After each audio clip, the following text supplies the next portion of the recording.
ದಾಖಲೆಯ ಪ್ರಮಾಣದಲ್ಲಿ ರೂಪಾಯಿ ಮೌಲ್ಯ ಕುಸಿದಿರೋದ್ರ ಮಾಹಿತಿ ಇದು.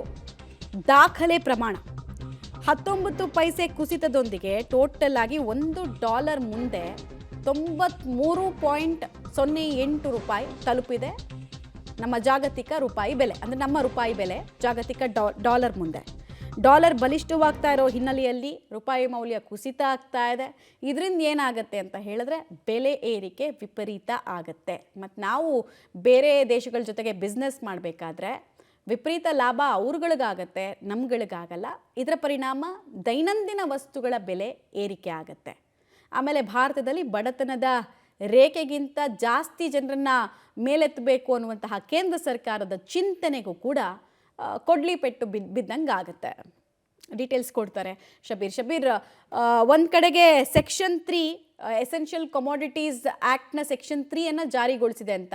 ಸೊ ಜನರಿಗೆ ತತ್ಕ್ಷಣಕ್ಕೆ ಆಗೋ ಬಹುದೊಡ್ಡ ಉಪಯೋಗ ಏನು ಅಂತ ಶಬೀರ್? ನೋಡಿ, ಇದರಿಂದ ಬಹಳ ದೊಡ್ಡ ಪ್ರಯೋಜನವನ್ನು ಜನರು ನಿಭಾಯಿಸ್ಬೋದು. ಯಾಕೆಂದರೆ ಈ ಒಂದು ಸಂಘರ್ಷದ ಸಮಯದಲ್ಲಿ ಸಮಸ್ಯೆಗಳು ಉಲ್ಬಣ ಆಗಿದ್ದಾವೆ. ಇದನ್ನು ದುರ್ಬಳಕೆ ಮಾಡಿಕೊಳ್ಳುವಂಥ ಸಾಧ್ಯತೆಗಳು ಬಹಳ ಇರುತ್ತೆ.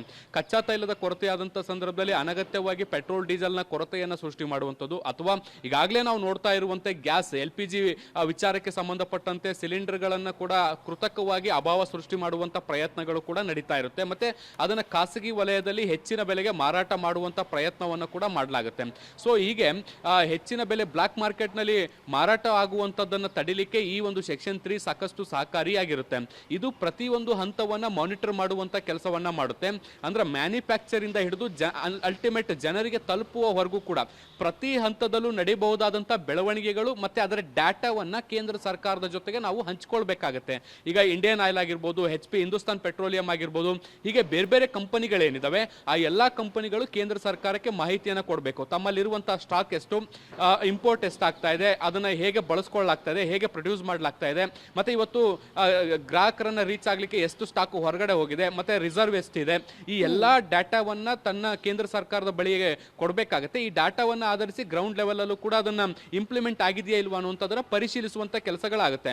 ಒಂದು ವೇಳೆ ಬ್ಲಾಕ್ ಮಾರ್ಕೆಟ್ನಲ್ಲಿ ಈ ರೀತಿ ಮಾರಾಟ ಆಗ್ತಾ ಇದೆ ಅನ್ನುವಂತಹ ಕಂಪ್ಲೇಂಟ್ ಏನಾದರೂ ಬಂದರೆ ಅದರ ವಿರುದ್ಧ ತೀವ್ರವಾಗಿ ಕ್ರಮವನ್ನು ತೆಗೆದುಕೊಳ್ಳಿಕ್ಕೆ ಕೇಂದ್ರ ಸರ್ಕಾರಕ್ಕೂ ಕೂಡ ಈ ಮಾಹಿತಿ ಅನುಕೂಲಕರವಾಗಿರುತ್ತೆ. ಮಮತಾ, ರೈಟ್, ಧನ್ಯವಾದ ತಮ್ಮೆಲ್ಲ ಮಾಹಿತಿಗಾಗಿ ಶಬೀರ್.